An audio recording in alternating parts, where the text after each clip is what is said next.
Wednesday's election. But let's go into another conversation now. We do have joining us Secretary for Health, Dr. Faith B. Israel, at the Tobago House of Assembly. Dr. Faith, good morning, and it's a pleasure having you this morning. Hi, good morning. Thanks for having me.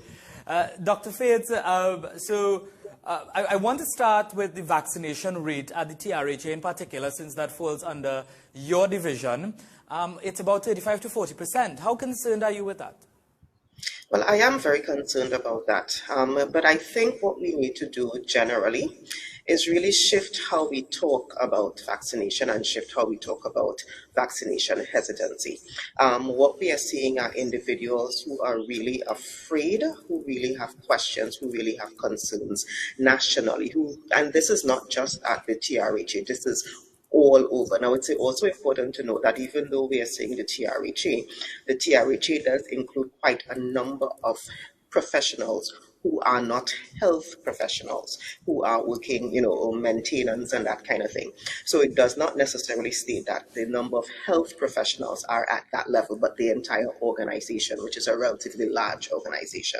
But again, we have to go back to thinking about why people have the concerns that they have and try to listen to those concerns and actually answer the questions that they have. And that is why we have taken a position in the Tobago House of Assembly to shift the discussion and move away from the kind of vaccine shaming that has been happening and so forth, to ensure that we really answer people's questions and their concerns.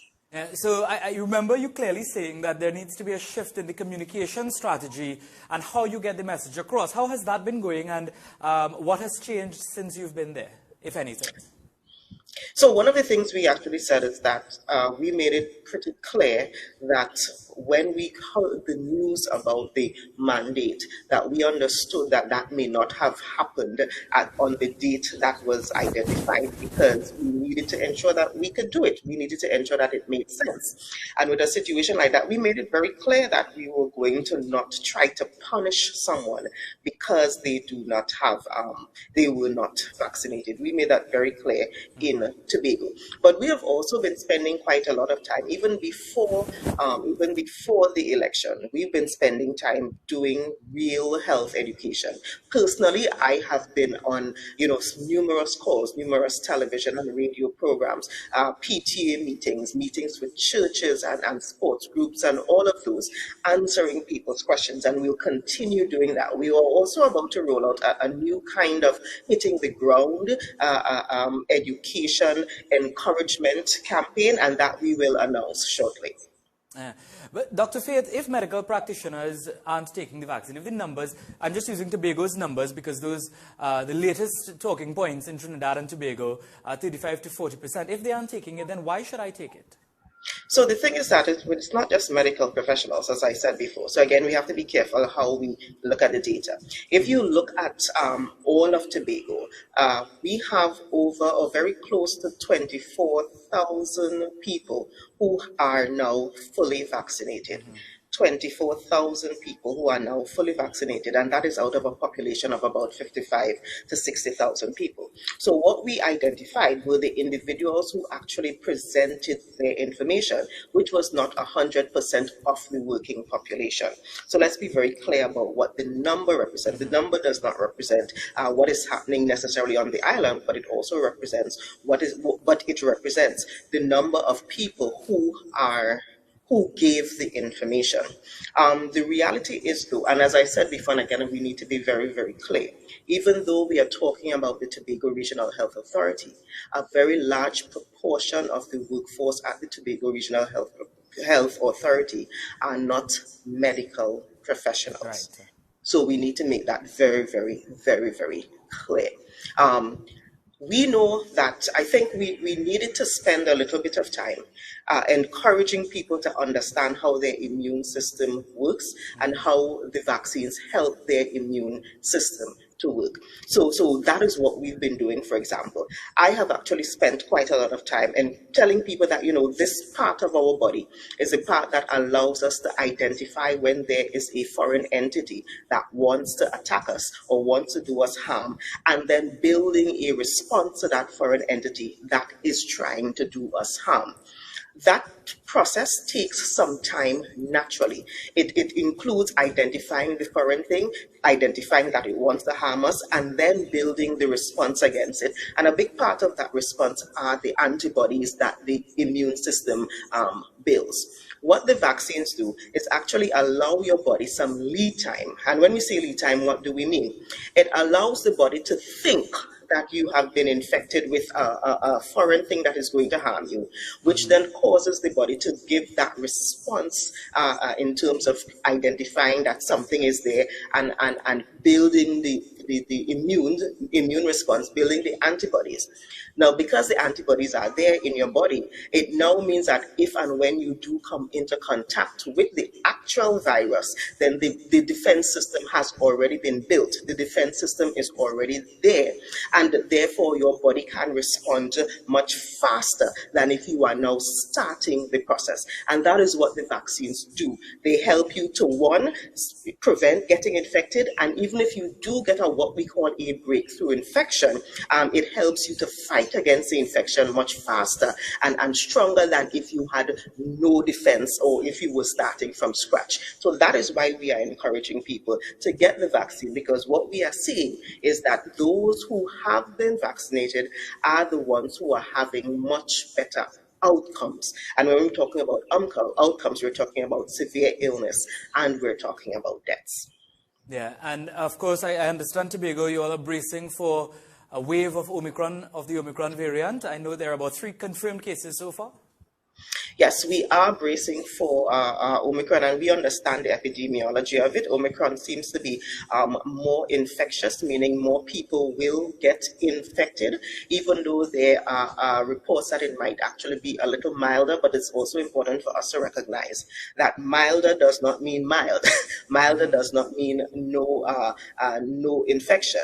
Yeah. Milder means, and when we talk about it being milder in other communities, those are communities that have been protected by vaccines, and other communities who do not have the level of non-communicable diseases that we do. Now, Trinidad and Tobago, and particularly Tobago, has some of the highest rates of non-communicable diseases, which is really, really sad. I also tell people, I ask you, do you know anybody who has diabetes, high blood pressure, some kind of heart problem, some kind of cancer, something like that?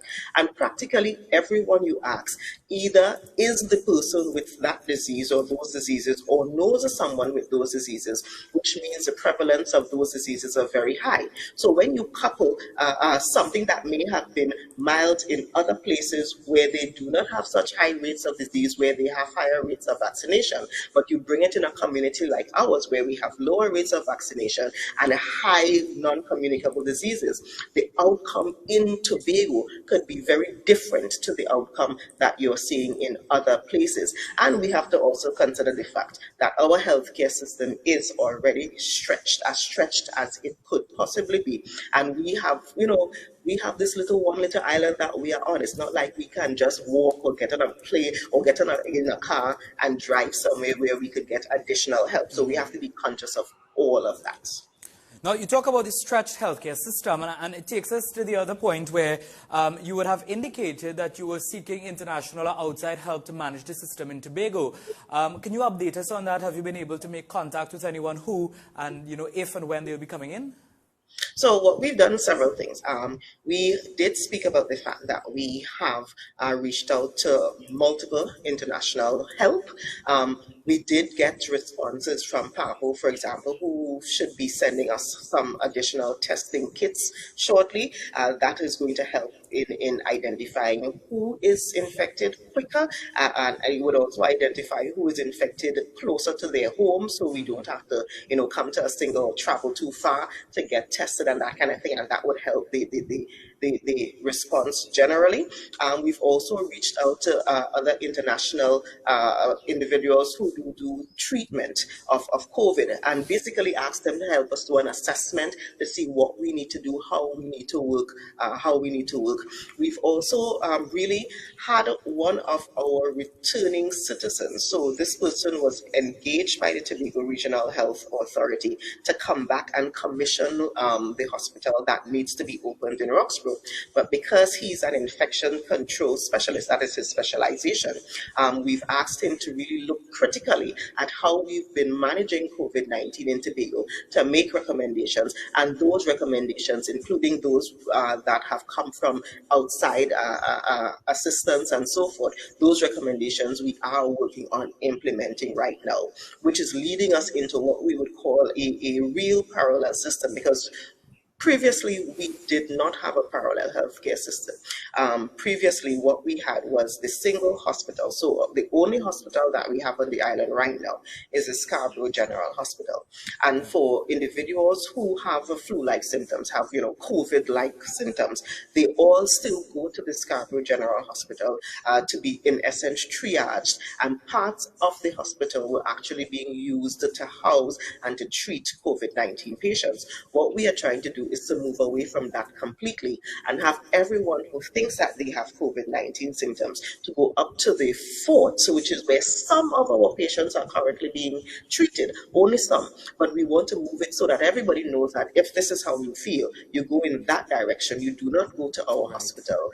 You go up to the old fort, up to the old hospital, and there we would be able to separate the two treatments. And that way, we would allow, for example, our outpatient clinics that have been shut down at the Scarborough General Hospital, because we were actually using the space where we held outpatient clinics to treat COVID patients. So we would then shift back to having our outpatient clinics. The other things that people were sick with before COVID came, have those return so that we have the Scarborough General Hospital truly as a space that is not COVID related, but all COVID infections will be treated up at the old hospital. That is where we are moving towards shortly. But does Tobago have the required amount of nursing, medical professional and others to be able to execute what you are talking about? Because I also know that you would have called on people in Tobago who may have experience to come forward and volunteer. So in terms of resource management, do you have that capacity? Yes, and one of the reasons we actually decided to go that route is to help us manage resources. So, for example, what we have now is some of our COVID patients being treated at the hospital, some of our COVID patients being treated at the fort, some of our COVID patients were being treated at the Lowlands facility. So we had actually 3 or 4 different spaces that we had to find human resources to man. But if we concentrated in a single location, then we can better manage the human resources that we have on the ground right now. We are also sourcing individuals from Trinidad and Tobago and sourcing individuals from the diaspora. I would proudly say that a lot of people actually said to us that they are willing to volunteer. They've sent us their information. We've contacted them. Some we've already started using to volunteer in different spheres and so forth. So yes, we are going to be able to manage our human resources a little better when we use that concentrated kind of model instead of having people spread out the way they are now. What is your relationship like with the Minister or Ministry of Health in relation to how things are managed in Trinidad and Tobago? Do you share ideas? Do you have any conversations? Have you all been able to meet? Yes, we've actually had, we've met once officially where my team met with his team. But it's also important to note that we have our County Medical Officer of Health, who is continually part of the larger meetings of professionals in Trinidad and Tobago. So information goes back and forth all the time. We have a very open relationship. If he needs to call me, he can. If I need to call him, I can. And we've been doing what we need to do to ensure that that treatment in Tobago is working the way that we should. Well, that's good to hear. Given that it's 2 different parties, it seems as though that the relationship there is good. So I'm happy to hear that there is a mutual respect, it would seem, between both parties involved. Yesterday, Dr. Faith, I would have spoken with the Trinidad and Tobago Registered Nurses Association, TTRNA. And they said they would have requested a meeting with you. However, initially it was planned, but later postponed. And they really want to meet with you to talk about nurses in Tobago. Any plans on doing that anytime soon? Certainly. I'm going to have my staff reach back out to them. So what has happened is that so many things have been coming at us so very quickly that we wanted to ensure that we put certain things in place really, really quickly. So they would get a call very, very soon, and we will be meeting, certainly. Yeah, they didn't seem too happy with the 3-year contracts for nursing personnel under the age of 60. So I expect that is one thing that will come up. What is the thinking behind that decision? So I am not sure that they really understood why we did what we did. And let me explain what happened. When we came, we found a system where there were several different categories of staff, and not just nurses, several different categories of staff who were employed on short term. So they were being given month-to-month contracts. Mm-hmm. Let's think about that. Mm-hmm. They were being given month to month. I think they started with a 3-month arrangement because it was primarily for COVID and so forth. And then they started just extending them month by month by month by month. Those professionals, and again, not just nurses, have been reaching out to us and begging us to allow them to have a little bit more security than just a month-to-month engagement. So we said, because we understand that the entire organizational structure of the structure of the organization needs to be ratified, needs to be looked at. That process will actually take a little bit of time because it even needs to go to the cabinet and that kind of thing.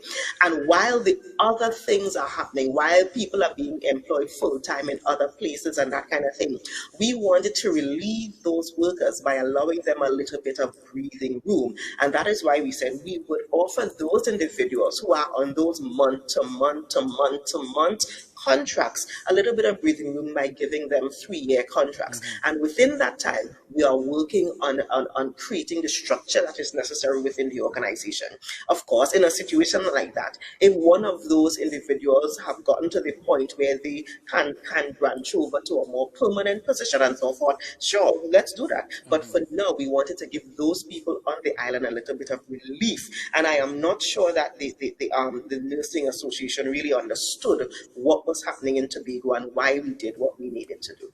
Yeah, because I know the conversation is that the Ministry of Health, the Ministry of Finance, they are in talks to make them permanent. The issue is coming up with the pension plan. It's going to cost the government about $70 million. But it's good to see that while that discussion is taking place, at least the nurses under the TRHA, under the THA, they have gotten some sort of stability, which is a good start. I'm sure you all would have been praised for that. Many people would have come out and say, yes, good job. Kelvin Morris, the minority leader, would have described some of the plans announced as low-hanging fruit, really. Do you think that is the case? Actually, they are, because remember, the party that he's a part of has been managing healthcare in Tobago for the last 20 years and has been managing the COVID-19 response for the last 2 years. And I have actually been saying a lot of these things needed to happen, and they have simply ignored it. So he is right. There are low-hanging fruits that his party should have implemented 2 years ago.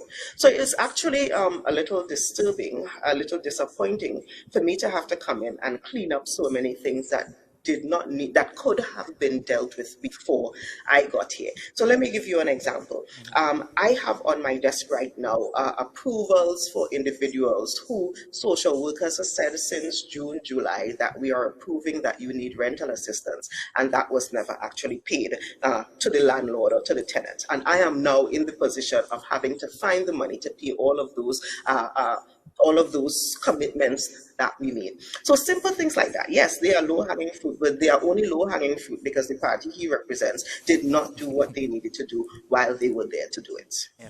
Well, he has put forward a 10-point plan to help manage the COVID-19 situation in Tobago. One of them would be the implementation of rapid tests free for members of the public. Is that under your consideration right now? So that is something that I've been saying even at the beginning of the pandemic, that we needed to do more testing. The first press conference that I held after coming into this position is when we said that we reached out to PAHO and PAHO would be giving us additional rapid tests. So again, he probably missed that press conference, but we also do free testing right now. We do a bit of rapid testing right now that is free. The antigen testing that is being done in some spaces is actually free to the public. Our public healthcare system is free to the public. So this is not a novel idea. What is interesting though is that I actually decided that we would expand the Tobago COVID task force. So we had the first meeting of the Tobago COVID task force, which included tourism, education, the fishermen, different groups of people, sports interest, and so forth, because we wanted to ensure that we had a wide category, a wide group of people coming to the table, having very clear conversations with us about what is working and what is not working, and to ensure that the health policies that we make sense for all of the other sectors as well. Mr. Morris was invited to that meeting, and he actually sent a representative instead of coming and bringing those points himself. I am actually hoping that he would attend the next meeting, which is, these are going to be monthly meetings, to bring those points himself. Now, granted, the individual that he sent was able to represent the points that I guess he was espousing, which these are, again, as he self said, many of them really are low-hanging fruit, and it is sad that after his organization, his political party, had been in power for the last 20 years, and certainly had been in power for the last 2 years managing COVID, these are now recommendations that still need to be made because they did not do them. Yeah. So a lot of work to do. I understand how difficult it must be for you in Tobago, especially being new to it, trying to fix, as you said, some of the issues that you face. By the way, do you support Carnival 2022, if you mind sharing that position? So I would support Carnival 2022, but we need to be very, very manage it. Like every other sphere, we need to recognize that COVID is going to be around for quite some time. Therefore, we need to figure out how to treat with COVID. We need to figure out how to treat with COVID. How do we do that? We need to ensure that if we are really saying that these are safer zones, that they really, really, really are safer zones, which means everyone really does need to be vaccinated to be there. Everyone should, by the way. Some of the carnivals and so forth that were in Miami and other places, they ensure that people actually had COVID-19 negative tests before entering. So it's not just the vaccination card. You needed to show that you were actually COVID-19 negative before entering those venues. And that kind of thing. And ensuring that we are in place to manage any fallout, putting the contingency planning in place needs to happen. So I am just hearing that, yes, we're thinking about having Carnival. It may happen in certain spheres. Sure, we can do that, but let's just make sure we actually do it in a way that makes sense and not just pick some of the policies and leave the others, because we then have to deal with the consequences after the fact. Yeah.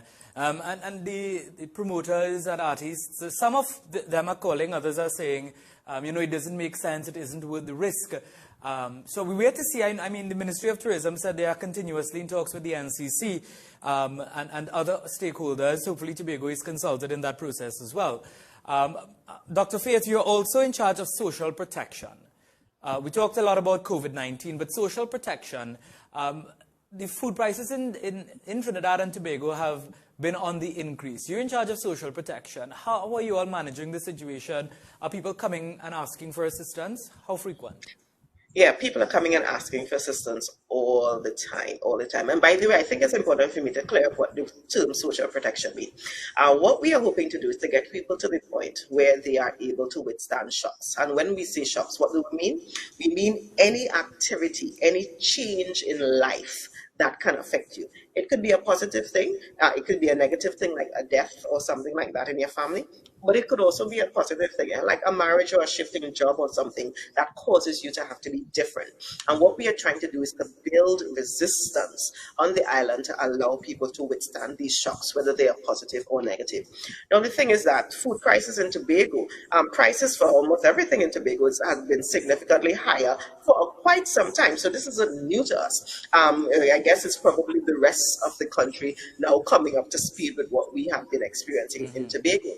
But yes, we continue to get calls for food support, for social support, generally for rental assistance. We continue to get all of those, and we are trying our best to treat with them.